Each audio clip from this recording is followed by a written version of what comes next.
Good afternoon again. I just want to welcome everybody back to our Conversations on a Prophet is Not Known in Her Town, Conversations on Visionary Women. Thanks for being with us. I'm going to hand it off now to Kathleen Maas Weigert. Good afternoon and welcome back to the third and final panel. I have to say a special shout out to the women religious who might be in participation of this great event. And especially to the BVMs, because I am a BVM associate. So I just want to put a plug in for all of us. And then thank Judith for telling us that she is a Benedictine oblate. How wonderful. What a great world we're in. So my name is Kathleen Maas Weigert, and as of July 1st, I am now a professor emerita. Emerita. I like that term. Isn't that fun? Such a fun word. Here at Loyola University Chicago, where I taught sociology and in the program of Peace, Justice, and Conflict Studies. So one technical note, we'll be using the Q&A box on your screens for questions, comments, and look forward to them.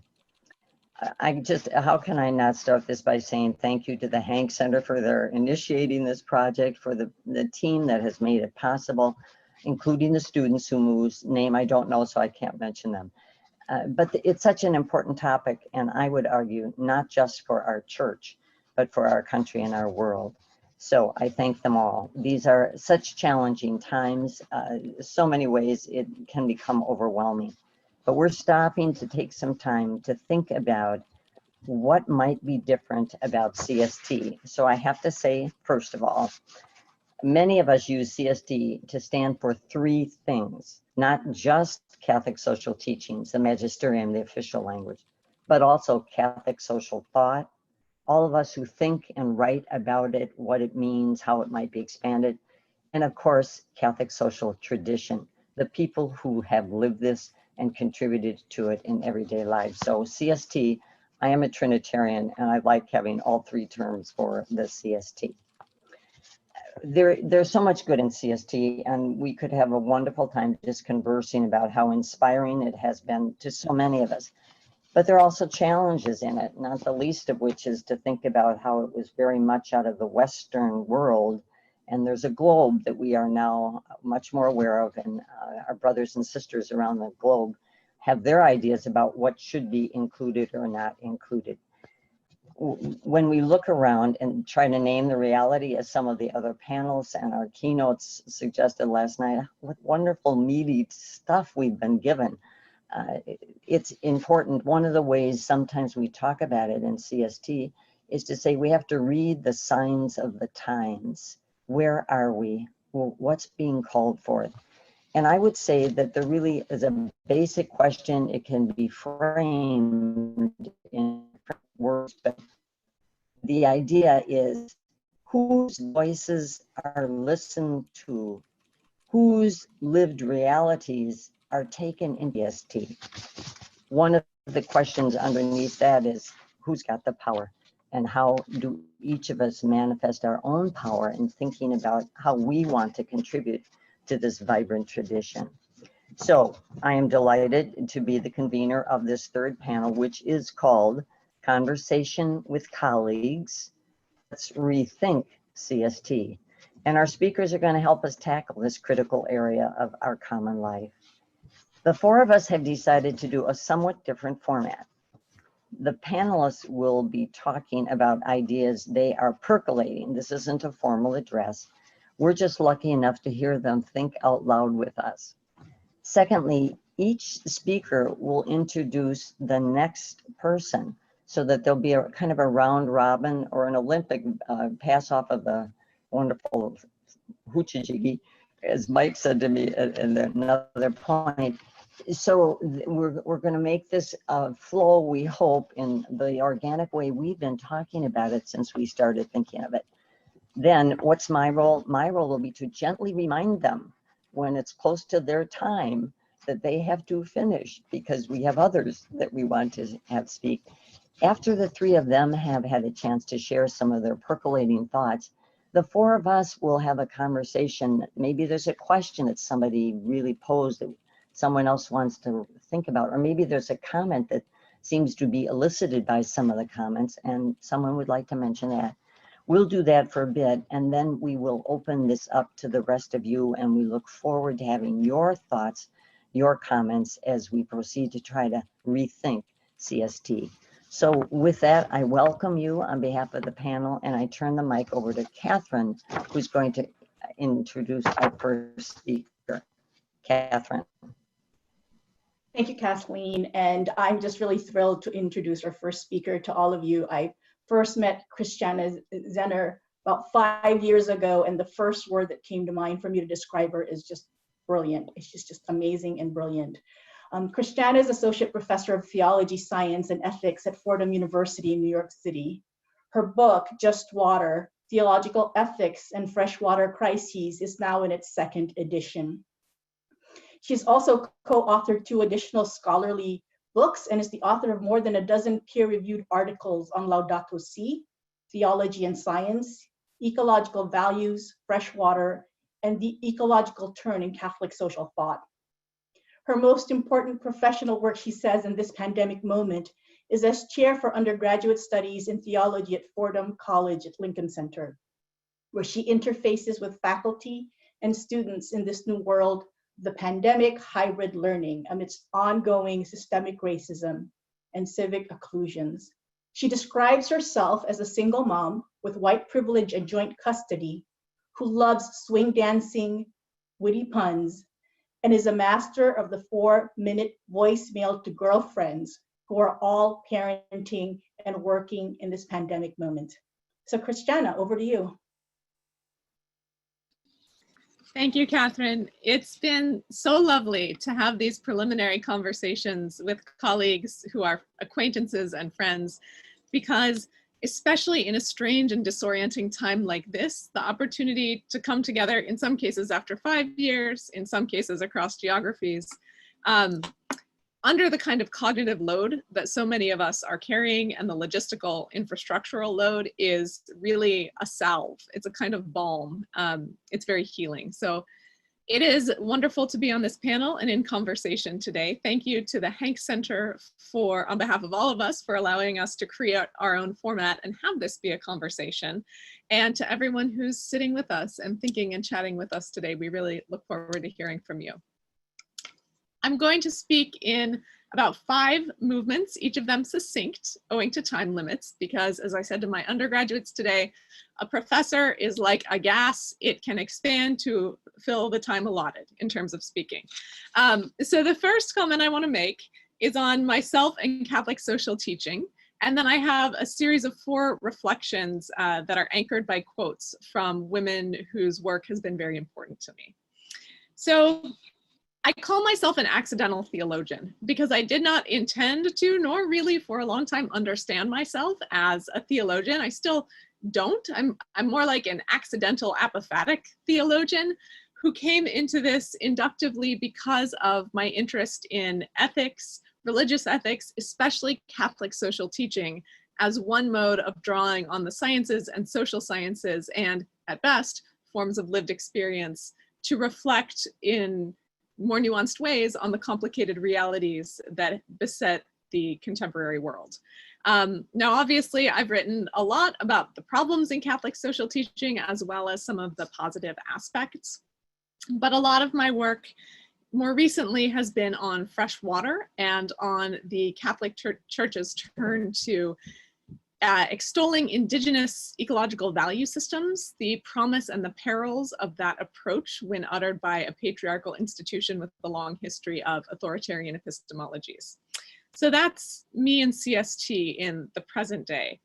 And I tried for a while to make this a more kind of formulaic, here are my several points about Catholic social teaching and where it needs to go, but life is just not like that. And so my thoughts today are not so much like waves that leave a precise tracing of an outline on the shore. They're a lot more like the swells that become those waves that are informed by deep currents, where one idea and history blends into one another and are indistinct until they take a particular form subsequently.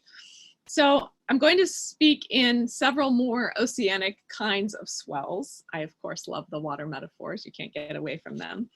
Each links CST in a certain way with my own experience and thoughts, and is an homage of sorts, as I mentioned, to someone who's informed my life and work.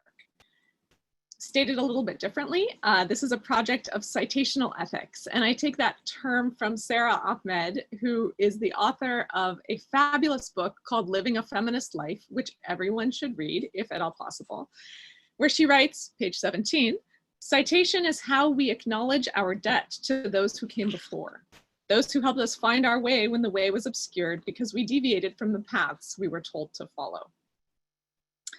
Her project is particular to citing feminists of color who seek to dismantle whiteness and structures of oppression, obviously incredibly important goal.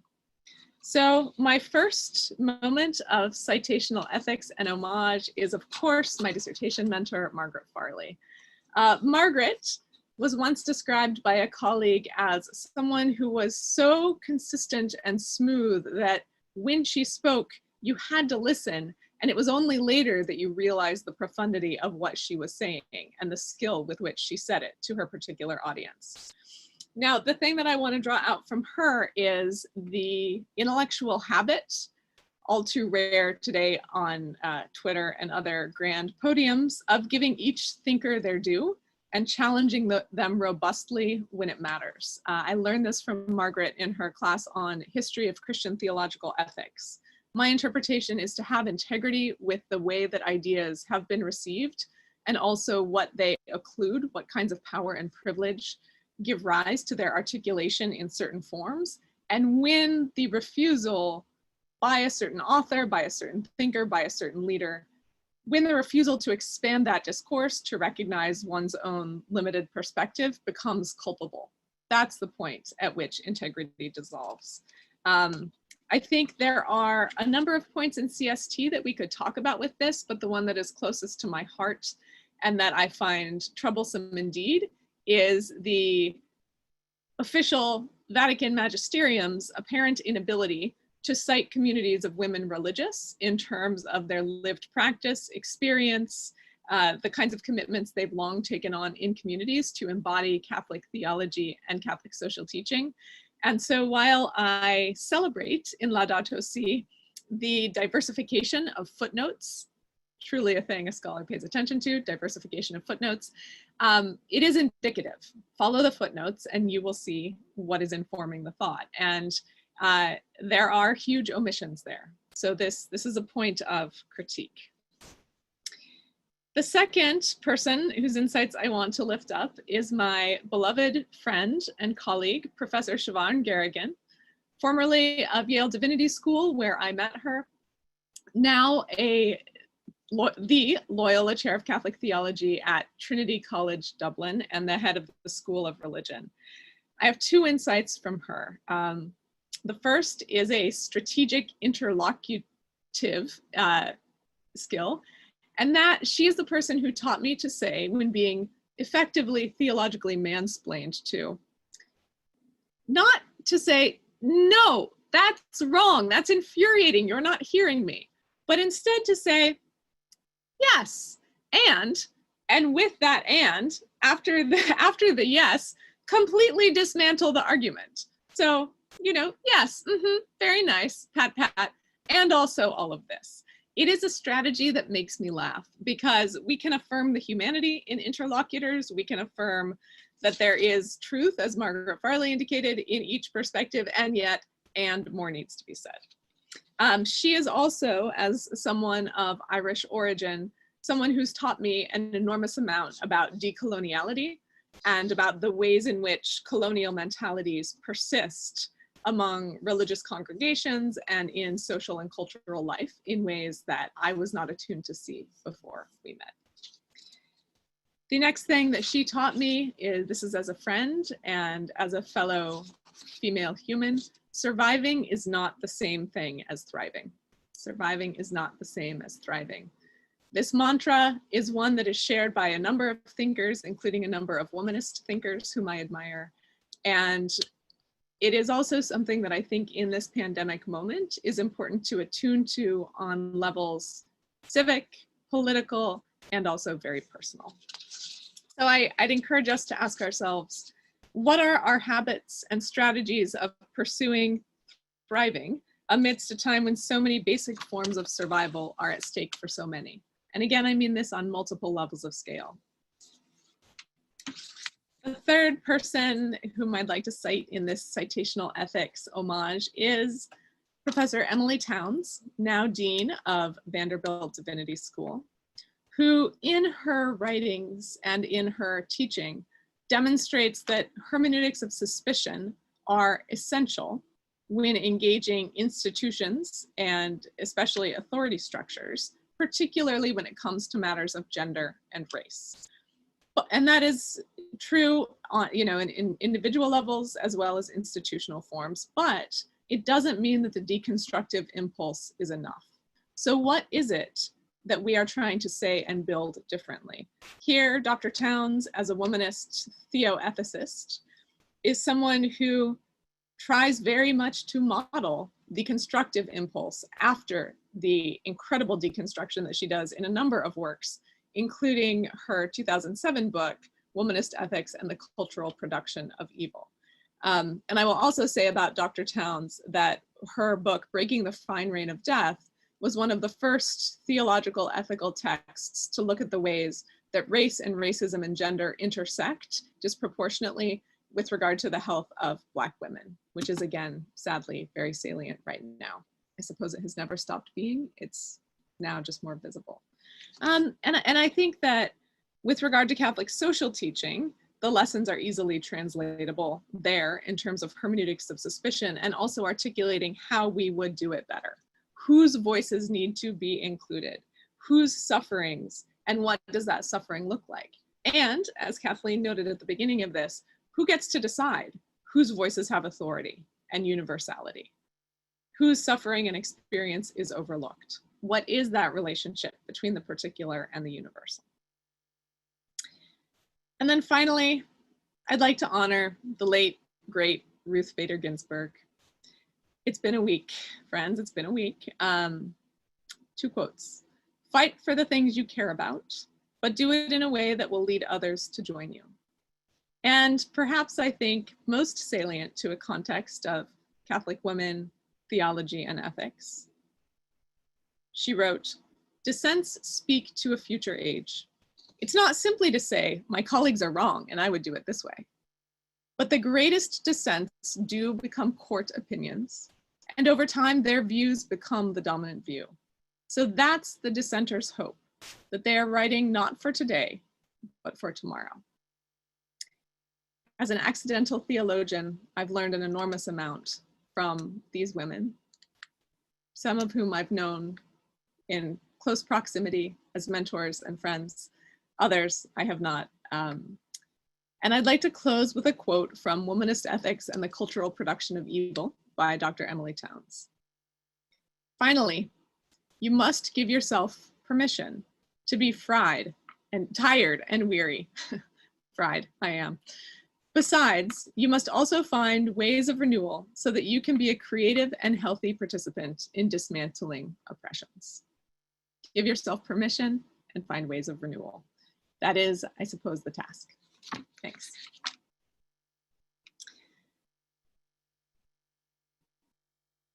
It is now my pleasure, and I trust that, Kathleen, you will correct me if I'm wrong. It is my great pleasure and good fortune to introduce Dr. Natalia Imperatori-Lee.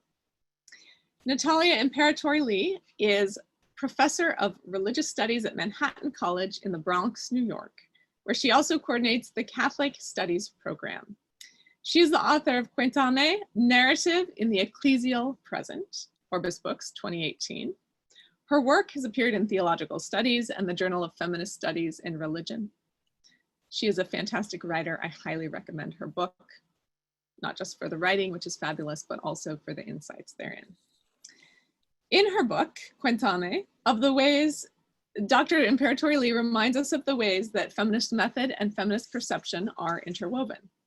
Throughout this work, she reflects, I've referred repeatedly to the sense of the faithful as something overheard in literature, in art, as something contained in dangerous historical memories, as well as in demographic shifts, and long-held religious and devotional practices. A Cuban-American native of Miami, Florida, Imperatori-Lee is proudest of her work with the LaSallian Women and Gender Resource Center at Manhattan, where she collaborates with student activists who inspire her every day. In her own words, Dr. Imperatori-Lee describes that she is currently working on a textbook about feminist theology, reading about misogyny, burnout, and entitlement, and therefore probably a rage mom. She lives in the Bronx with her spouse and 2 sons, and to that I would add that she is a fiercely feminist cross-stitcher and defender of the good on Twitter. Indeed, says her longtime colleague and friend, Dr. Maureen O'Connell, Natalia is not afraid to contribute to difficult conversations in her scholarship and thought leadership, in her teaching, in her advocacy for students at Manhattan College, in her support of colleagues in the academy, especially those on the peripheries, and even at the pulpit. That gift comes from a combination of being attuned to experiences of those who get marginalized in our discourse and decisions about who and what matters, as well as her courage to work with others in insisting that other things are possible. It is my great pleasure to introduce Dr. Natalia Imperatori-Lee. Take it away. Wow, Christiana, thank you so much. That is the nicest introduction I think I've ever gotten. And it's not just because I wrote some of it. So thank you all. It's a real joy to be with all of you. It really is a conversation among colleagues, and I'm enjoying that very much. As Christiana mentioned, I am a Cuban-American feminist theologian who is not an ethicist in any way, shape, or form. I am trained as an ecclesiologist and therefore immersed in a deeply patriarchal institution and trying to love it into becoming something better. To that end, my most recent research and writing has been on feminist theology proper, which leads me to engage a little bit more consistently with secular feminist writers, something that I did not do in graduate school at Catholic Disneyland, Notre Dame, or since, really, just under the weight of getting tenure and having children and all the rest. But I have the time and the space to engage that now, and I'm very glad that I do. For many years, for me, the most convincing tagline for feminism that I had came from the activist Marie Scheer, which is just the radical notion that women are people, right? So I actually heard Elizabeth Schussler-Fiorenza say this at Manhattan one time in her very German accent, which lends it a great deal of credibility and heft. So I thought, if the world, if the country, and especially if the church would just recognize that women are full human beings with baptismal dignity, with intellect and will, then the world would be enriched, the church would be just, things would be great. The objectification of women was the problem, and reclaiming baptismal dignity was the solution, right? We're all about human dignity because we're Roman Catholics. A recognition of women as full human beings, that would do the trick. As I engage thinkers like Kate Manne, a philosopher, a feminist philosopher, whose surgical precision when discussing misogyny and its effects is not just to be lauded, but honestly, it should be read by everyone, I really started to rethink the issue of women's humanity. For Manne, Kate Manne, the problem, I'm going to keep saying Kate Manne because otherwise you're going to think I'm saying mankind, which is definitely not what I'm saying. For Kate Manne, the problem isn't that women or non-dominant men or other marginalized persons are objects or subhuman, but rather that one class of person gets to be human beings. And another class, the subjugated class, which is multi-identifiable, are expected and even demanded to be human givers. So from Manne, I'm getting this question bubbling up, right? Again, I'm late to Catholic social teaching, so you'll just have to kind of bear with me, but I'm pretty sure that the human person is the sort of cornerstone of this, and dehumanization is the problem. But once I read Manne, I'm thinking maybe dehumanization is not the primary issue for the church right now. Maybe women's subjugation and that of all non-dominant subjects, right? And here we have to keep in mind coloniality, and we have to keep in mind intersectional analysis. That subjugation stems precisely from their obligation to give uniquely human services and offerings to dominant men, right? It's not that we're not human beings, because what's being asked of us is uniquely human, which is companionship, nurture, gratification, adoration, children, human children. The problem then isn't that we don't see women and people of color and non-males as human beings, but that we see them as human givers. And therefore we characterize them primarily as seres, or persons, who have obligations to others, instead of as being enmeshed in a situation where there are obligations but also entitlements to receive from others. On the surface, this doesn't seem to be a huge problem for Catholic social teaching, because after all, it's about social obligations to others, right? Especially the poor and the vulnerable. But when I think about it, for some people, humanity gets to be expressed as being, right? And existence gets to be expressed as dignity.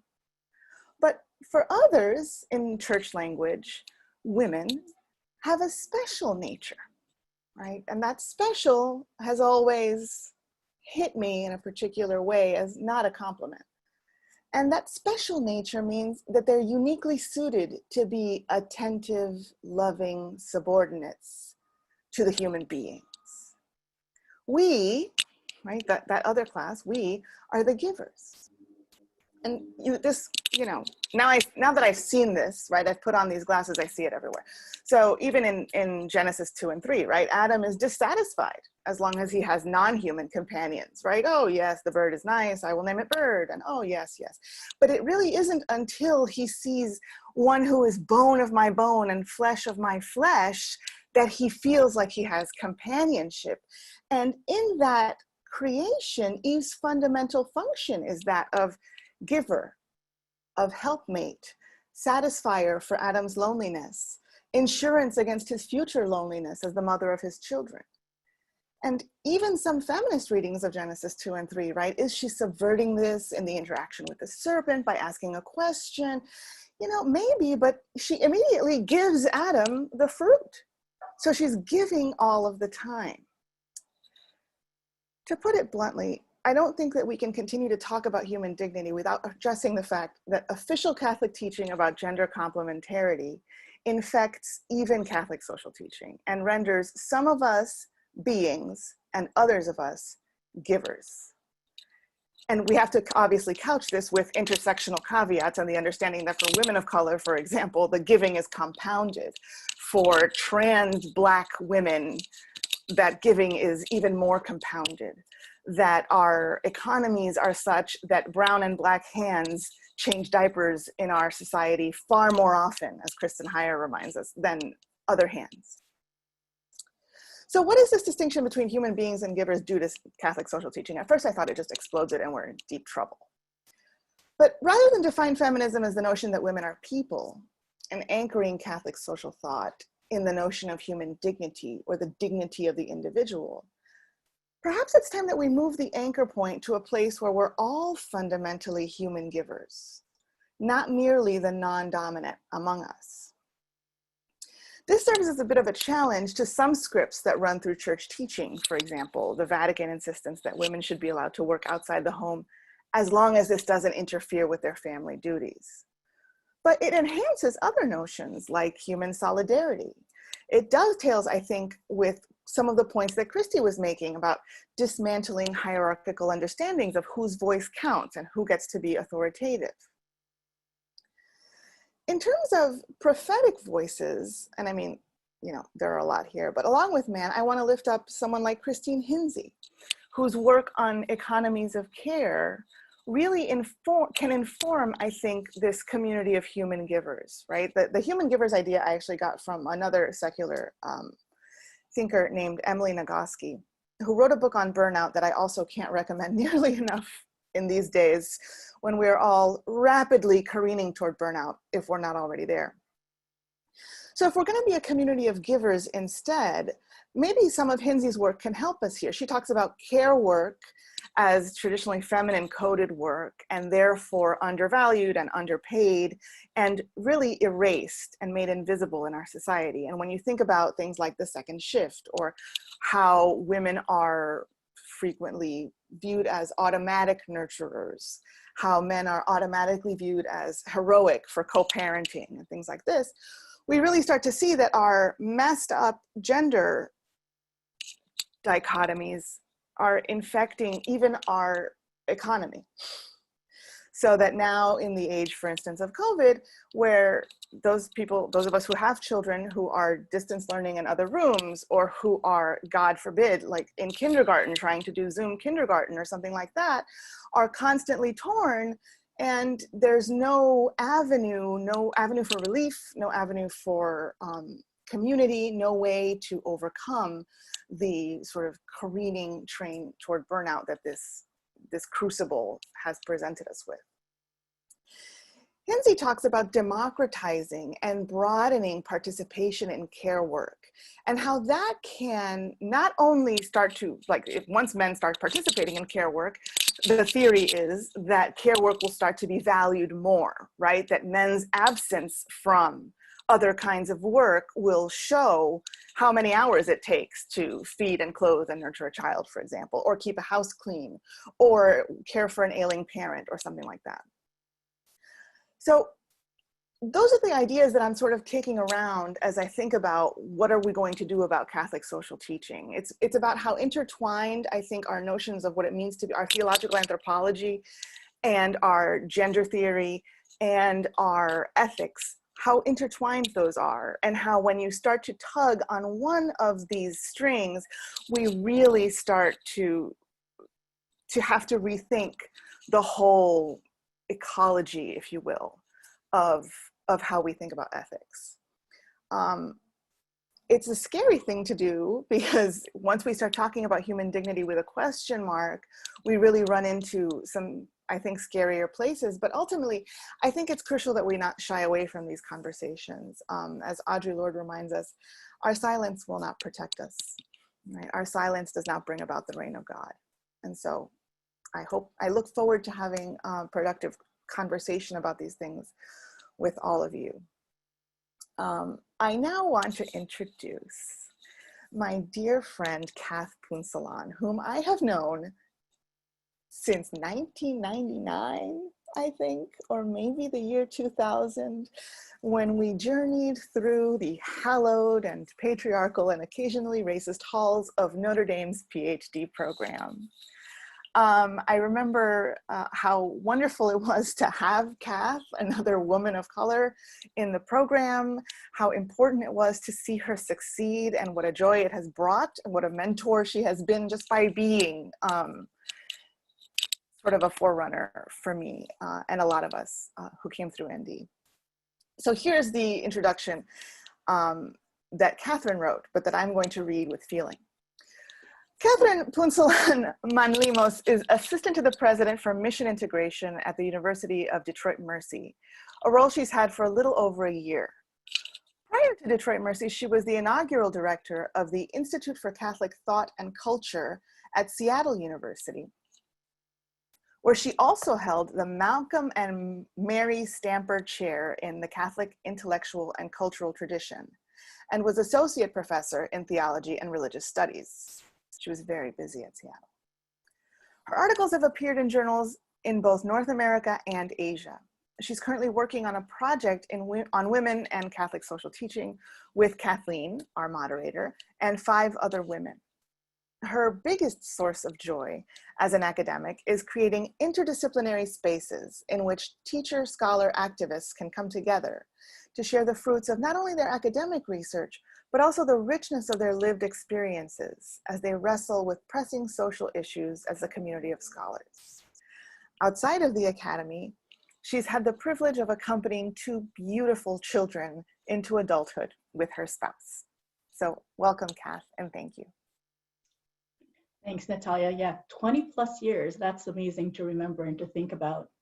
And thank you for what you've shared as well, because in fact, the ideas that you've shared have really been helping me tremendously in my own reflection. I'm so deeply drawn to the idea of all human beings as being human givers and not just some. Because I think it's really helped me think about something that I've been wrestling with for so very long. as a theologian and just as a human being, as a person, as a woman. And that's the feeling of foreignness, or having felt that there was a foreign way of resisting dominant patriarchal culture that I've found myself experiencing consistently. That what I experience as a life-giving way of humility, compassion, and care, and that I've understood to be the heart of the gospel and exemplified in the life of Jesus, is somehow I've discovered, especially going into the academy in the United States, is somehow problematic. You know, so many times I've been told to be more fierce, to do a better job of promoting myself and what I'm able to do, to be more aggressive in ways that are not authentic to who I am. Right? Because the way I had learned my faith was that humility, compassion, and care were the marks of discipleship. And while aware that the proddings that I'd gotten from people who were calling me to fierceness, and mind you, I admire fierce women, and that desire was given to me, or they were encouraging me to be fierce because they did not want me to be taken advantage of, I nevertheless often found myself wondering why what I understood to be the way of discipleship is somehow a liability. And this notion of human beings as all being called to human givers, that the problem isn't that there is anything wrong with what I had learned and I had been taught was somehow now problematic, but that all of us were called to this, which in a sense shouldn't be all that radical. That's kind of the teaching of Jesus, at least as I've been taught it, right? Attending to the needs of others, being the last and the least, desiring to be of service to others, you know, seem to me as gospel values, but in fact have become obstacles to the flourishing of so many, rather than pathways to their wholeness. And of course, as you were noting, it is no surprise that such is the case, since these gospel values seem to have been heard less as an invitation to the proud, the privileged, and the powerful, and have instead somehow been weaponized and used to keep down those who are already lowly, excluded, and vulnerable. So what I wanted to contribute to this conversation this afternoon may seem like an obvious point, and forgive me for that, but I think it continues to be missing from CST, or offers an optic that, while theoretically supported by CST, appears quite difficult to sustain, namely allowing the lived experiences of women in our great diversity to inform not only the church's understanding of social questions of our time, but what are understood to be the social questions. As I recall from my earliest introductions to the prophets, Professor Epithely noted that prophets are not people who foretell, and I think Mara said something similar last night. Instead, they're individuals called by God to speak on God's behalf. And over time, I've come to see prophets and understood prophets, as Kathleen was noting earlier, as individuals who know how to read the signs of the times, right? The context about which they're called to prophesy, and read them in light of God's word, in light of God's love. Prophets are those with the ability to attend to the reality before them and discern God's call within it, to discern the demands of relationship with God and neighbor, and to allow them to offer insights and warnings about the consequences of a community's failure to live up to their end of the covenant. So the genius of the prophet then is to be deeply attuned to the real situation of God's people, the concrete circumstances of their lives, and from there to discern and proclaim the demands of fidelity of the relationship with God, which is of course manifested in our relationship with others. It is this idea of being deeply attuned to reality while being versed with the working of God that I like to think about and reflect on. And especially when it comes to thinking about, to listening to hearing the wisdom, the prodding, the genius that flow from women's experiences. Again, noting the diversity of those experiences. Not some essentialized feminine genius, right? But the genius that comes from diverse lived experiences coupled with discernment that women bring to the church, but is often left unheeded, or at least heeded until the wisdom and the demands that flow from it prove to be inconvenient. So I think what I'm finding myself really thinking through right now and wanting to pay attention to are just three, again, obvious elements that I think we've probably heard through this time we've been spending together since last night.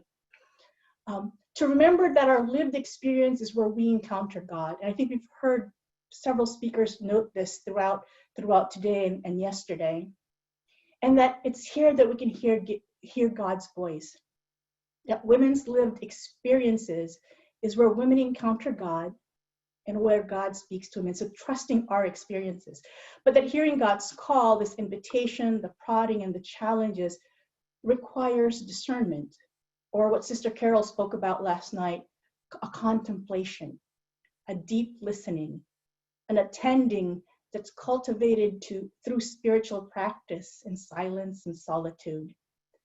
And that a discerning spirit that moves in and through the lives of women can shed light in those places and spaces where wisdom, divine wisdom, is at work, building up.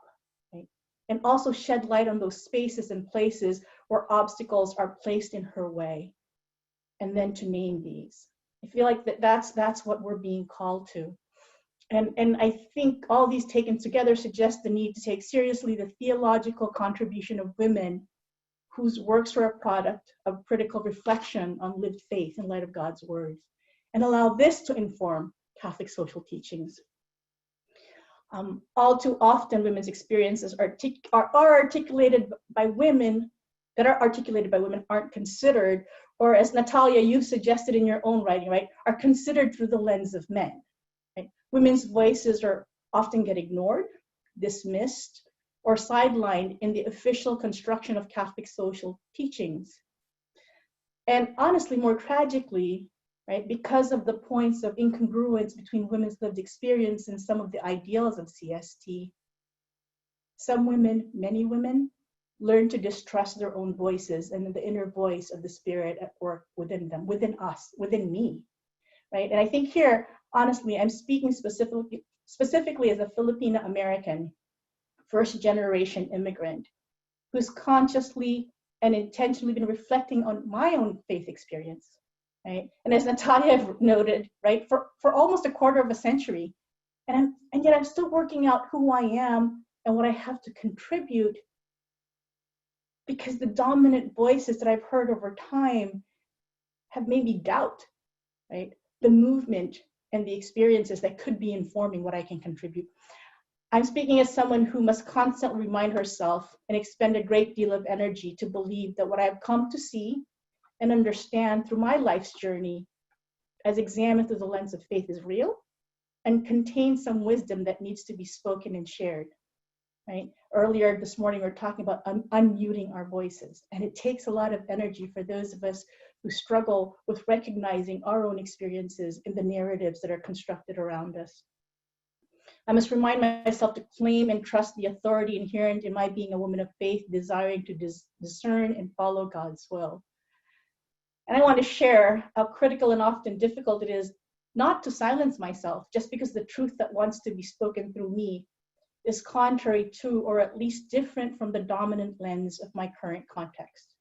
Whether that lens be shaped by classism, patriarchy, white supremacy, sexism, heteronormativity, or the intersection of these. I'm here thinking about the experience of feeling invisible and barely being able to recognize myself in the narratives that I hear about what my life and my struggles are supposed to be about. And as Natalia noted in the introduction, and I'm currently working on a project with Kathleen and 5 other women on the topic of women in CST. And the project was really inspired by an awareness of the missing voices of women in the construction of much of Catholic social teachings, and the inadequacy of the understanding of the situation of women when these are taken into consideration. And so this group of women has been gathering together for over 2 years now, reflecting on social issues that flow out of each one of our lived experience, and we've been bringing these into conversation with the larger Catholic social tradition and with Catholic social thought, with a view to offering a critical and constructive contribution to this tradition, while imagining how these reflections might widen and deepen Catholic social teachings. If only the reflections born of the wisdom of these women and their many conversation partners actually inform the Church's understanding of today's social questions. my own contribution to the volume is informed by my experience again as an immigrant and the daughter of immigrants. At first, the project was supposed to be simple, just compare the rhetoric around immigration in public discourse, and then I was thinking there's such better rhetoric and language and descriptions about migrants and immigrants in Catholic social teachings. And so I was going to turn to Catholic social teachings as the place for an alternative to the public discourse.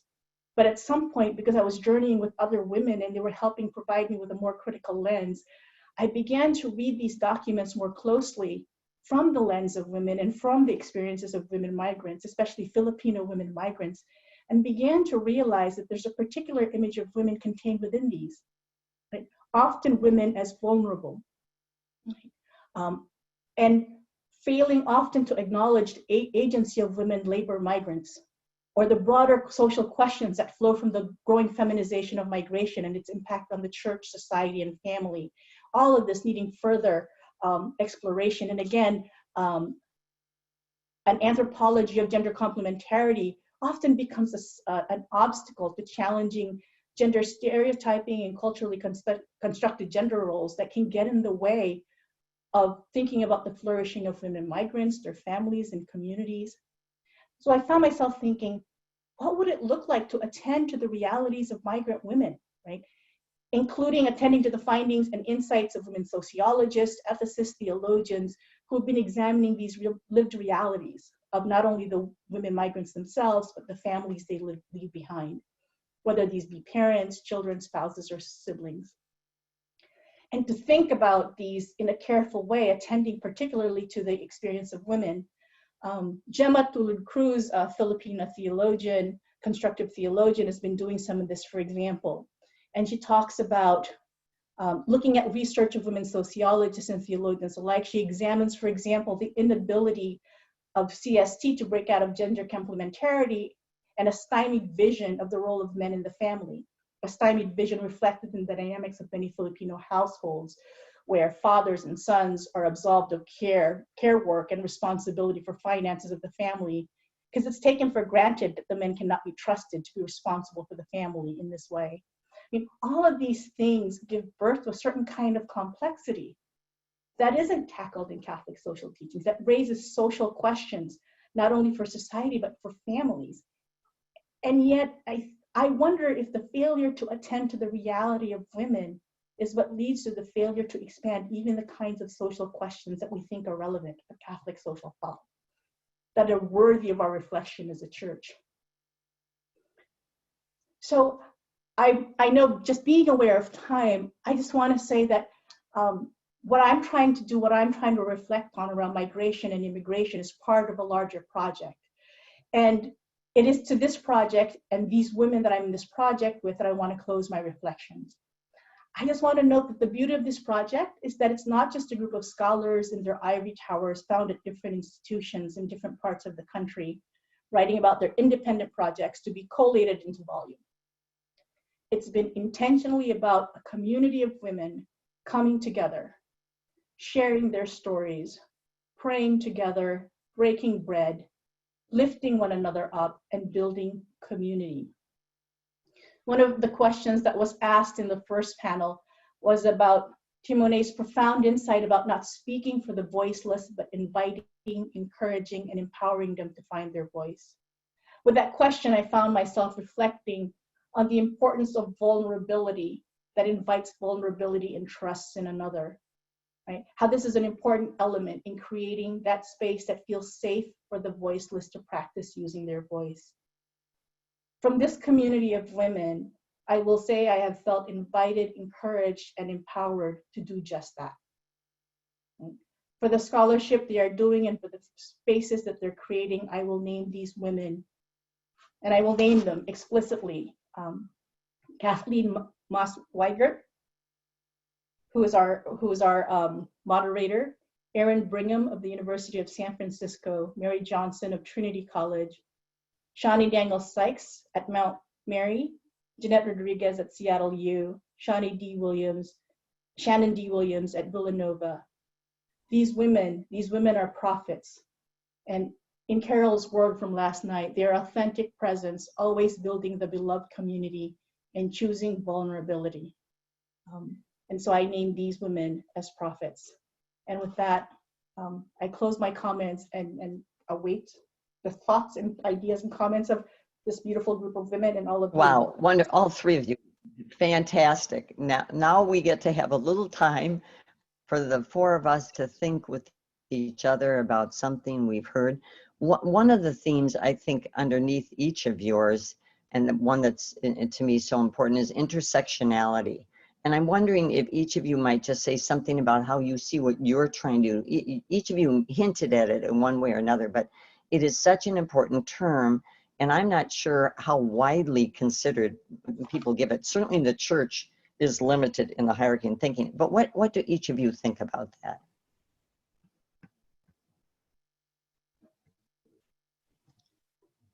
I'll take it. Natalia, I'm not sure who you were pointing at because of the order on the screens. Oh, Kathleen, yeah, so important. All right, so there have been what can only be termed as explosive kerfuffles in Catholic moral theology and Catholic social teaching world over the question of intersectionality. And I think the people to read on this are, as there is emerging rigorous work on it, instead of kind of tokenist reductio arguments meant to dismantle a non-existent straw man. The people to read are Emily Reimer-Berry, who's at San Diego, Megan Clark, who's at St. John's in Queens. And I know there are some dissertations, including one at Fordham, that are taking on these questions of intersectionality and Catholic social teaching in really important ways. So intersectionality, of course, is a term that has long been an observation by Black feminists, womanists, and women of color, both living and theorizing at the intersections of racial, gender, and often economic disenfranchisement. But so many scholars trace the lineage of that to a 1990s era article by the legal scholar Kimberly Crenshaw, who talks about and names intersectionality. And, you know, I think that part of what is so important about intersectionality is it just describes the truth that many people who have demographic realities, Kathleen, you know this as a sociologist better than any of us, who exist in intersecting demographic realities disproportionately bear the burdens associated with each of those in ways that amplify the effects, again, disproportionately. So women of color living in poverty, etc. And what is so utterly infuriating about the way this is often not engaged in Catholic social thought and moral theology is that there is instead a desire to take recourse to a kind of abstract universal human who is unbesieged by these tawdry and unfortunate and inconvenient realities of living and social location. And so that, you know, it reminds me of in our prior conversations as a group in preparation for the seminar when Natalia was talking about Kate Mann's work in her more recent book entitled, and the idea of a notional victim. That so much of, and Natalia, you can riff on this a lot more than I can, but it seems to me to accurately describe what many, not always male, but often male, sometimes celibate, generally white, theorists want to take recourse to is the notion of the dignity of a person in the abstract. And what feminists and womanists and people who value social science and data are talking about is the experience of life in the particulars in ways that are real and describable and which we now have data on. So clearly I have some strong thoughts on this. I will say that a positive aspect I've found in Catholic social teaching about this is that with regard to water, there has been an amplification now through Pope Francis about recognizing that people who live in situations of poverty and people who are also women bear the biggest effects of water scarcity in terms of water gathering, in terms of negative other health incomes and so forth. So, health outcomes, not health incomes. So that is one place I would point to as being more forward thinking than most Catholic social teaching on this. If I can hop in, yeah, I think intersectionality is something that I talk about a lot in classes now, because it does sort of force us to take into account people's lives as they are lived, which I think is something really powerful, Kath, that you also mentioned. That nobody is living in the abstract. Nobody is living out their human dignity in a sort of bubble. We're all constrained, but also invited into solidarity in different ways. And so on the one hand, intersectionality is about those compounding oppressions, right? That women of color and gay women of color, for instance, bear the oppression of our society that is set up to benefit some and not benefit others in more ways, but also that women of color, like just in my own life, right? That I feel as a Latina that I have solidarity or obligations to my community, my cultural, ethnic, racial community, that at sometimes put me in opposition to or in tension with feminism as it has been traditionally understood. So the intersectional lens is just kind of like putting on 3D glasses at the movie theater, and it allows you to see with a kind of depth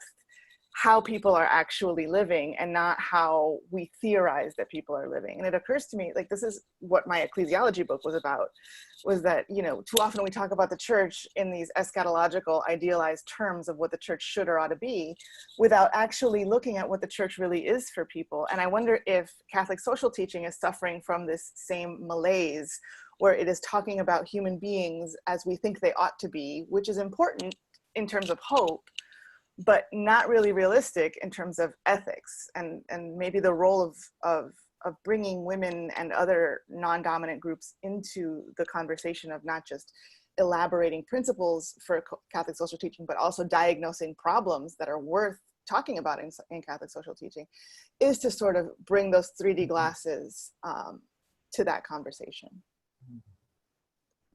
We could talk about this forever, I'm quite sure, but there might be another topic that the three of you heard when listening to each other that we might want to talk about, and then open it up to the rest of the audience. So is there some other idea that you'd like us to reflect on? Can I invite us to reflect on humility?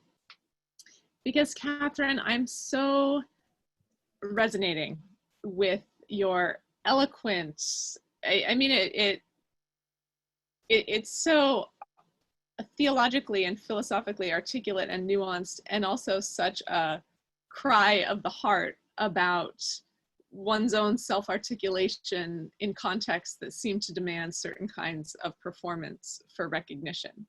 And I have, you know, growing up, I think like probably many women, Catholic or no, the socialization of women tends to be humble. Culturally, there are obviously other layers that get put onto this, and humility was so often understood as self-deprecating, or not taking up air in the room, or being out of the way. And yes, self-abnegation is, I think, the functional outcome. But the idea of humility was not being selfish. And anytime you weren't humble, you were therefore selfish. And I think that, you know, as I've learned more in life experientially and intellectually, I find that when I speak with graduate students who are women, undergraduates who are pursuing different careers, to think about humility not as the opposite of self-promotion or pride, something that requires self-abnegation, as Jessica just wrote in the comments, but rather as an accurate self-description according to the mode most germane and proper to each of us, which sounds like a Thomistic or Aristotelian framing now that I say it that way. But it, you know, the task of accurate self-description is a challenge for people of any sort who have been, of any expression, who have been socialized into a world where description of self is precisely that which is not wanted, welcomed, honored, or affirmed. And so the challenge of humility is also an invitation of courage in certain senses. So I'm pondering these things. No, and I appreciate that. And part of the struggle, I think, it is precisely that, the notion of how much of this is the way that you've been socialized to disappear, right, and be invisible. And that's, I'm lucky to have a spouse who reminds me that's not what humility is, right? But also what does it mean, as you were speaking, I think, what does it look like to live with humility and to be a person who is humble in a context where there's certain things that are valued and others are not, right? So that when we're able to speak about who we are in a truthful manner, we can receive how another presents themselves, where that might be radically different, but then we can honor and respect and value that as well, right? That very often there are only certain things that are seen as of value. Right? What is of, and so again, it feels very complex, and you're right, it is a cry. And I think I told you this as we were preparing for this. It's like, I turned 50 this year, and I'm trying to still figure out if I've got anything to say, only because I'm trying to work my way through particular cultural things that are said to be valuable and worth elevating, and other things that aren't, right? And so I'm wrestling with that, with that reality as well. I don't know if it speaks to what you were thinking about, but that's kind of how I'm still wrestling with it. Yeah, I think when I think about humility, I think of how little room women have to do any sort of self-possession. How close the electric fence of misogyny is to any sort of claim to authority that we might have, no matter how many degrees and how many books and how many whatever.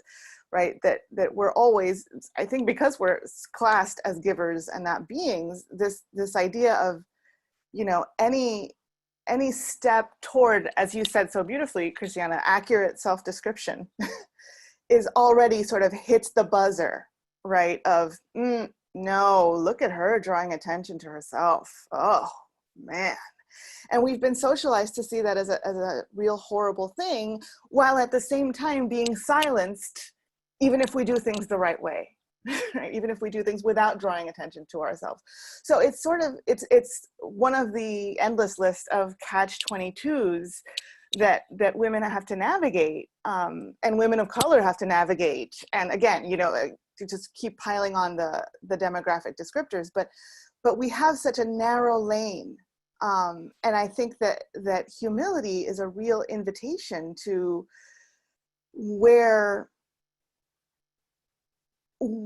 how to broaden the space that we can be authoritative, such that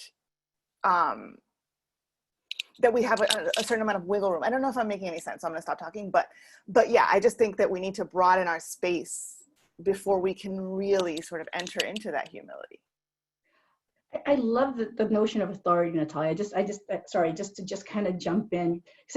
Because at the same time, I want to say we need to claim our authority. We need to trust what we know, right? And the wisdom that our life experiences give us. I was looking at some of the things that Sister Carol said last night, talking about, and that image of the stacking dolls, right? And how over time, as one has greater self-possession, that one can be fully present without sucking the air out of the room for everybody else, right? And being able to nevertheless create space, that in fact it is in being bigger and in creating space and room for others, right? That one can both be humble and yet authentic, right? And fully oneself. But I think this is where, again, the brilliance of last night's keynote was, this comes from contemplation, right? This comes from a deep, profound spirituality, I think. My intuition, when I'm faithful, I know. Right now, I'm just thinking it, right? That gives birth to that where humility is possible while being able to be fully present in a room without taking up all the space. And the things, we don't have a lot of models for that, I don't think, right? We don't have a lot of models for that. It's either you take up all the air in the room, suck it out for everybody else, or you have to stop breathing so that others can have space, right? But again, I think this is where spirituality, spiritual practice, contemplation has an important role to kind of guide us in how that's done. Again, I think we could talk about this among the four of us for a long time, but I do want to open this up and say, if any of you have a question that you'd like a particular panelist to speak more about, or the panel in general, a topic you'd like them to engage with, please go to the Q&A box that you have and feel free, and I'll try to pay attention, as Megan just sent me a whole bunch of things. Okay, let's see if there's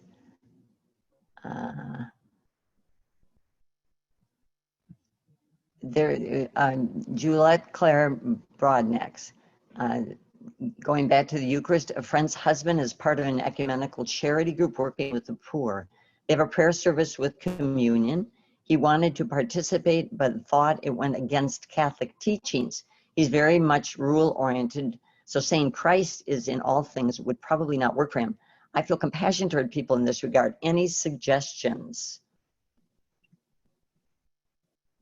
And by the way, clearly this is the last panel, but some of the other panelists are here from earlier, and please, it should be anyone and everyone who wants to enter into this conversation, because I think that is the whole point of this webinar, is to expand the conversation and the topics within it. So please feel free to speak.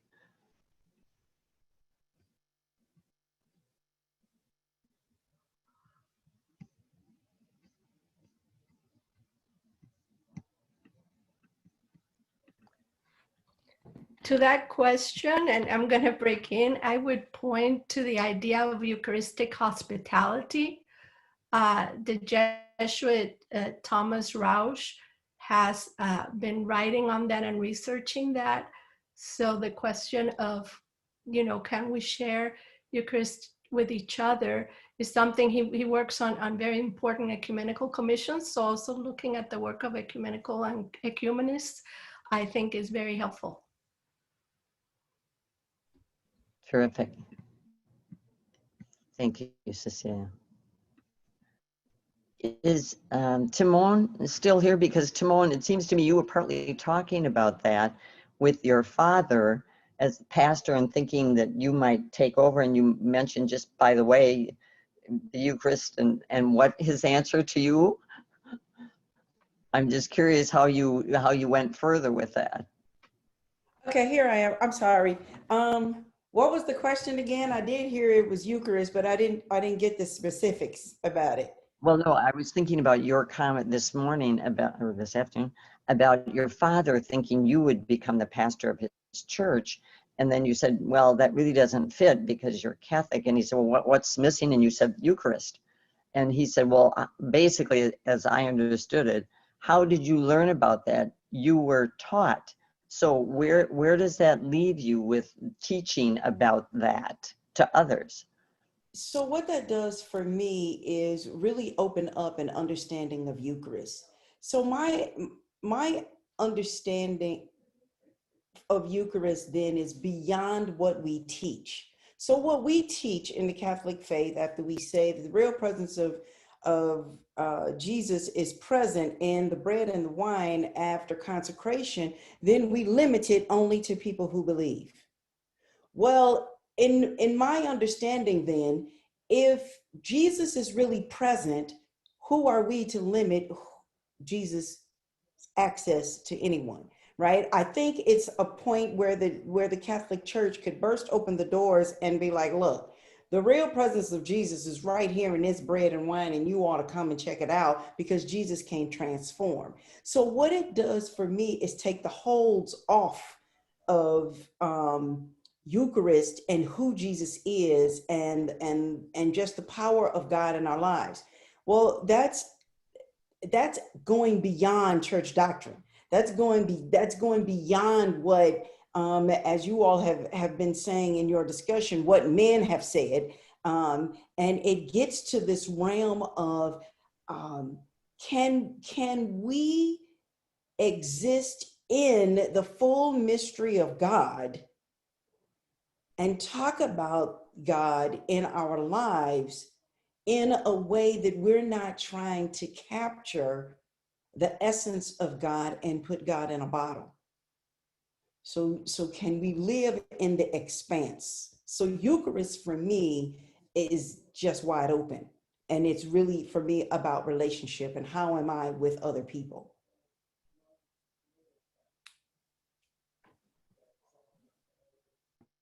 Thank you for that. Yeah.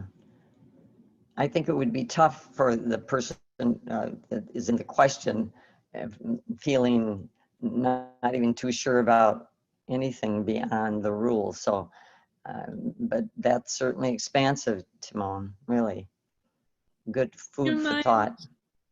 Sorry, Kathleen. Timon, I love what you have to say, both as someone who loves and in this pandemic moment deeply craves community, and in the sense of why are we trying to limit incarnation here? And you know, I am no sacramental theologian. I'm an accidental theologian A, and I'm definitely not a sacramental theologian, but I am definitely a sacramental Epicurean feminist. And so what I will say is that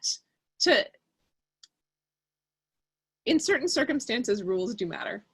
The Catholic Church and the pandemic and Eucharist, the particularities of Eucharistic availability, I know matter so much to some people with whom I'm very close, and they feel the lack acutely, physically, spiritually, in all the senses.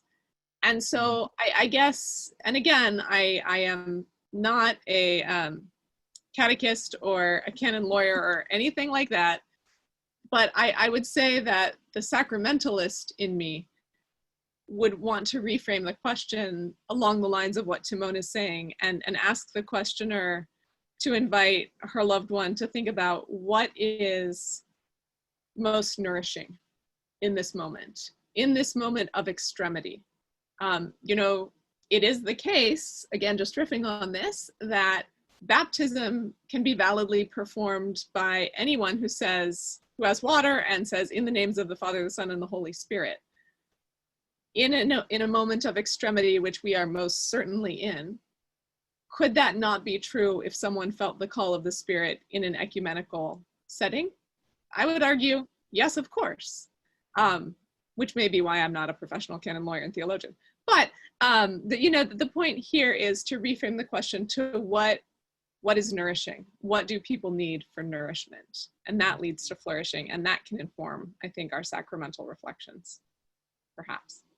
Yeah, if I can just jump in here too, I think what we're circling around again is the ideal versus the real, right? And how often women's lives reveal the reality, right? What doesn't get seen or what happens behind the scenes, the kind of work that it takes to nourish, to keep alive, to foster, order out of chaos and whatever.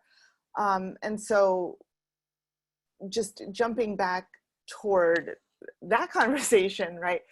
When women's voices, and particularly women from non-dominant communities' voices, are invited not only to respond to questions, but to diagnose the problems and ask the questions, that's when you really start to see a reorientation of Catholic social teaching, a reorientation of Eucharistic theology, a reorientation really of all theology, to which women are relative official newcomers, though obviously not newcomers to reflecting critically on faith.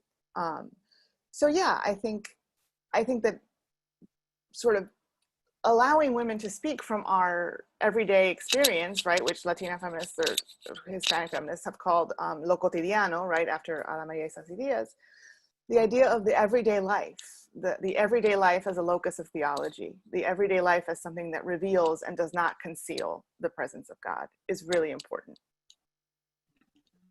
Sorry, and can I just jump in there also, and just going back to the question, it made me wonder, again, not a sacramental theologian either, so not a canon lawyer, but if the idea is participating in a community coming together to remember Christ and the Last Supper, are we as Catholics limited to doing that only at a Catholic Mass? Right? If we were to choose to break bread together and to remember in a deep way, for example, over our dinner table, are we forbidden from doing that? And I'm imagining a community working together to help others, coming together to share a meal and break a bread and using symbols to do that. I guess I'm a little confused as to why not. I mean, I understand why, well, I don't understand. I mean, I know the theology of why we tend to exclude because of transubstantiation, what others do or don't believe in our worship. But why can't we participate in other ways of remembering the Last Supper and Christ's work in other contexts outside of the Catholic liturgy? I guess I pose that as a question. And I will just toss in one little personal experience. When I was in Washington, I was at Georgetown for a period of time. There was an intentional Eucharistic community. Now, a lot of people haven't heard of IECs, but it was a gathering in the particular one I belonged to, where we invited a priest. I hope people won't be scandalized, I don't think he will, to celebrate with a lay leader. We did all the work. We raised the money, we did the readings, we did the whole thing. I think that, to me, is one of those ways of trying to think about the original house churches. I'm not a canon lawyer, all the things that you two just said. I'm not a sacramentalist, but I'm someone who's trying to live a faith and in ways that keep expanding my spirit and my vision of what the reign of God really should look like. That was a profound experience for me, to be able to say the words of consecration in what we consider to be a liturgical moment, a Mass. So I'm not sure how others feel, but I appreciate that point, Catherine. How can we think about ways where, to go back to your question, Christiana, your comment about what nourishes us? How do we find the nourishment we need to carry on? So just a thought. And others, please feel free to enter in. Well, as somebody that works in aesthetics, I would say one of the ways that we discern through things like this, because there are always going to be different questions, is to think if something is really beautiful. Is that moment really beautiful? And if it's really beautiful, then it's probably really good, and it's probably really true. And I think using the beauty and how deeply something moves us as a way to discern, is this going to be something that's good for my community and for me, gives us a way to imagine expansively beyond rules and to engage our hearts. I mean, I loved Timon's whole story of the wedding, right? That being in spaces that are deeply beautiful tell us they're good.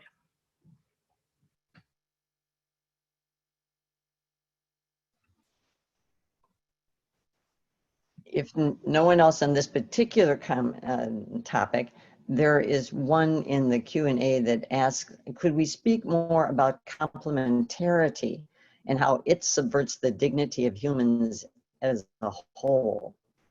Theology of the body is a huge push among clergy for teaching teens, and complementarity is a major part of that teaching from John Paul II. So who would like to get us started on that conversation? I will happily get us started on this conversation because I think about this a lot as the mother of a teen and a preteen boy.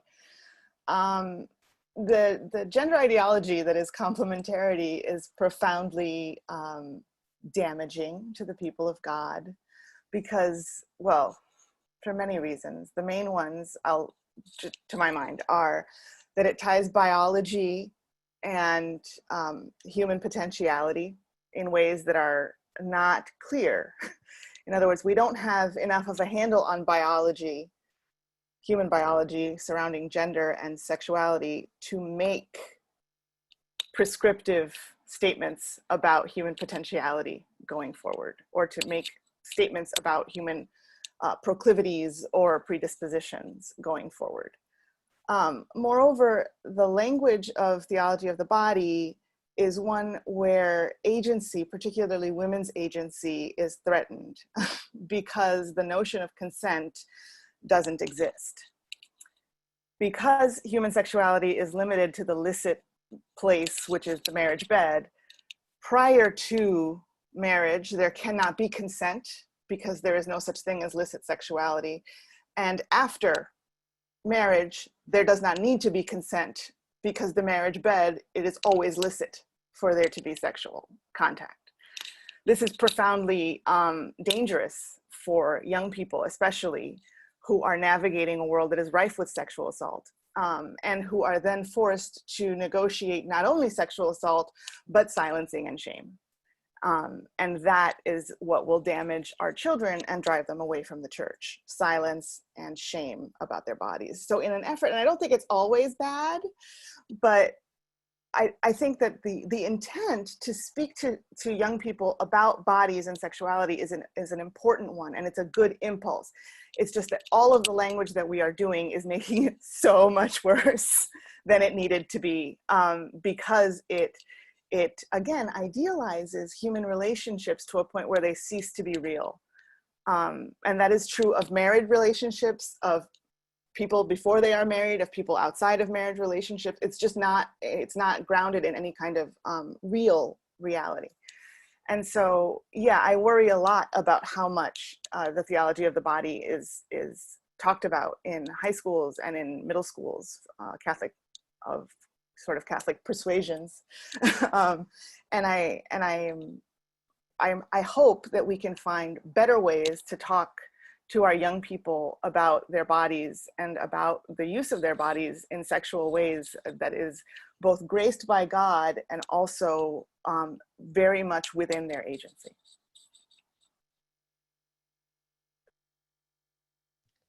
Which just ties into some of the other comments about LGBTQ, about non-binary. I mean, it's so much more complex than dichotomies. One of my favorite expressions is dichotomies deal death.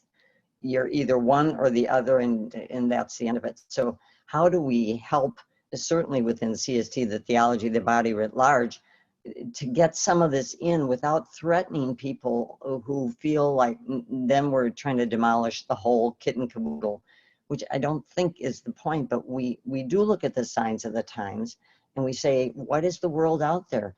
Many of us, I'm sure, have either friends or relatives who are not standard heterosexuals. What are we saying to them? How can we bring them into this conversation to help us? As it was said earlier too, I think Timon said that.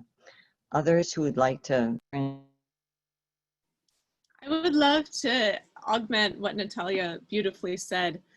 At its most basic anthropological presumption, it is unfortunately a combination, the theology of complementarity, that's complementarity with an EN instead of complement, like a positive accolade, is a binary, so a dualism, as Kathleen is saying, that links a presumption that biology is one's destiny with a heteronormative patriarchal framework that makes that dualism hierarchical.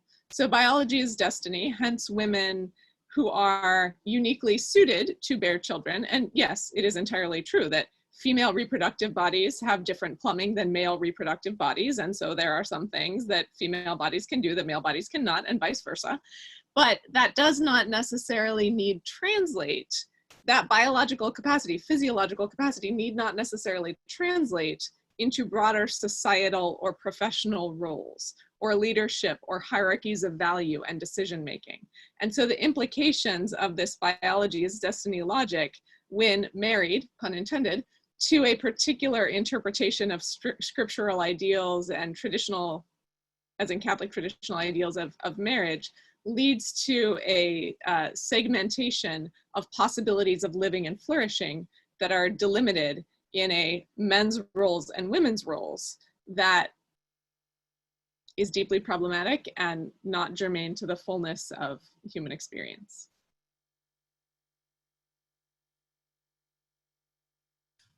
I also think that we're living with the hangover of Neoplatonism in the church, and that the female body, as you were talking about, Christiana, was by Plato famously, right, considered to just exist for reproduction, and Augustine thought we were, you know, deficient males, etc.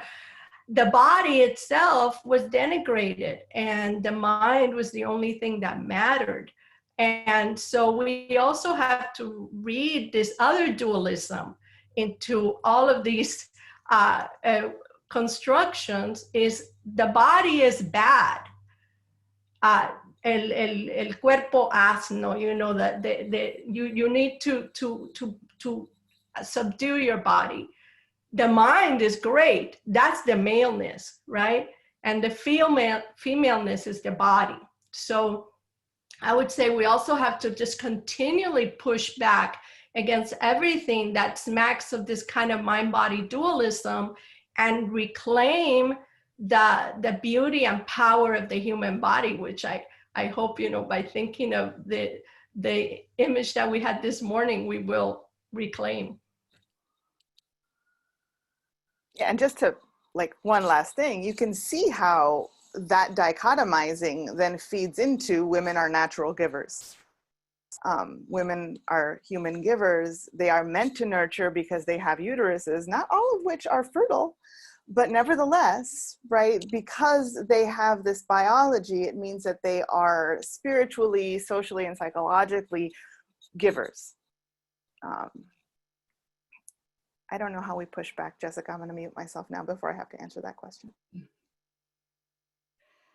And I wonder if we think about the harm also to the male. I blame Aristotle and Augustine. Those are my two.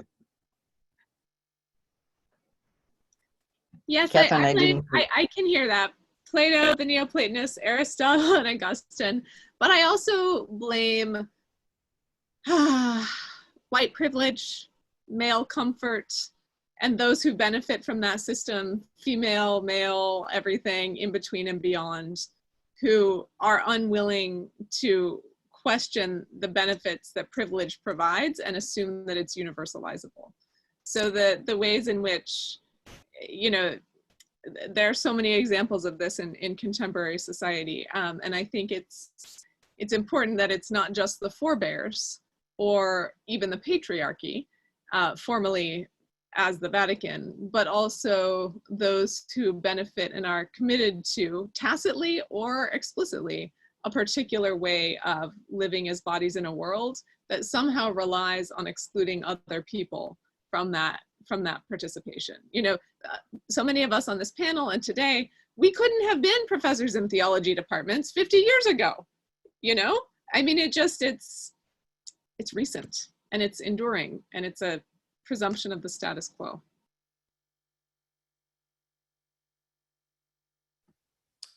Jessica asked a question though, how do we push back if we're not theologians and scholars? And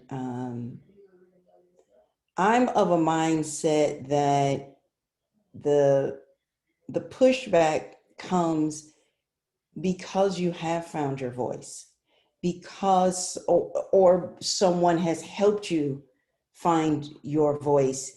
And it's not about being a theologian, and it's not about being a scholar, but it's about being a person, and a person who has tapped into their prophetic witness and speak, right? And they speak this truth to power in spite of what other people are saying around them, in spite of not being popular. As I think about the early church was not popular, right? And there was still people speaking about what they believe. So I am not convinced that the only people who get to push back are theologians and scholars. If that was the case, we would really be in trouble, because many huge trouble. And I wish. I mean, because come on, a lot of us are where? In a book, right? We're doing some research. We're not necessarily on the ground. So I think it's this relationship between scholars and people on the ground, people who are living, reminding us of what it means to not live in our books and not live inside of research, but to be with people and be attentive to what people are saying and struggling and witnessing and experiencing. And so the how is really about being attentive to the relationships that we're entering into, as Cecilia said earlier, this work of building bridges, right? To be attentive to other people, and how can we come together in ways that make us vulnerable, right? And I think Absolutely. And that whole idea, I think you said it, and so many, we have to do this in community. We are our supporters for each other as we're trying to percolate ideas, share them, and stand up with our voice and listening to the voices of others. I do wish we had more time, but I know that Mike is ready to thank us all. I just want to add my personal thanks for the invitation and to being with all of you. It's been quite inspiring. Mike, take it away. Thank you, Kathleen. And gosh, I guess we're scheduled to end, and I feel like we just started. So let me say a couple of things and we'll close. It's my role and it's my honor really as director to close the proceedings. So I just want to let you know that videos will be available really soon. Maybe even tonight. I think we had the YouTube one that just comes right up. A rough draft, but it'll just have the straight recording. We don't do much editing. We do zero really.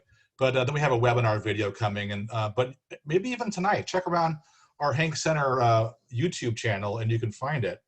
What else? Our webpage also has info for our fall programming, and everything's on Zoom, and there's a lot of good things that are coming from Zoom. But I just want to point you to two things next week. We're collaborating with several co-sponsors on an exciting and important series, Racial Justice and Healthcare. Many co-sponsors, and it really came from our medical school that are White Coats for Black Lives Matter, and initiative by medical students. So we're excited about that. That's on Tuesday. And then on Thursday, it's another Zoom forum, 90 minutes, 4 o'clock Central. Jerome Baggett from GTU and Santa Clara and in Berkeley, you know what I mean. And then Paul Lakeland from Fairfield and Kaya Oaks. Kaya Oaks was on the call today, was on our Zoom webinar. We'll be discussing secularization and faith. We'll be dialoguing about that. So please check our page and join us for those things. Really a massive, massive hearty thanks to all of our speakers and our conveners. You can see people discussed in advance what they wanted to do. And I just want to thank you for your time and expertise and for your goodwill to do that. So many rich conversations. I learned a lot, and I know from the chat, so many others did as well. So I think this really has far reaching impact on so many people. So thank you very much, everybody. Give you a round of applause there. And then finally, our staff, our dedicated and intrepid staff, Megan, Toomey, Kathleen McNutt, our 2 undergraduate assistants, Catherine and Francis. I have to have a last word, but the last word always goes to the poet. So in this case, it's Ada Limon, who's a fellow Californian, and she's a wonderful poet. And here's one from her from about, I think about 2 years ago, 2018. And it's called How to Triumph Like a Girl by Ada Limon. I like lady horses best, how they make it all look easy, like running 40 miles per hour is as fun as taking a nap or grass. I like their lady horse swagger after winning. Ears up, girls, ears up. But mainly, let's be honest, I like that they're ladies, as if this big, dangerous animal is also a part of me, that somewhere inside the delicate skin of my body, there pumps an 8-pound female horse heart, giant with power, heavy with blood. Don't you want to believe it? Don't you want to lift my shirt and see the huge beating genius machine that thinks? No, it knows. It's going to come in first. Thank you, one and all. I think it's time to go for a walk. God bless you. Thanks, Mike. Bye, all. Hi, all. Thank you. And Thank to that, you. may I just add one line from Ruth Bader Ginsburg on being a lady. My mother told me to be a lady, and for her, that meant be your own person, be independent. Thank you all. Yeah, amen.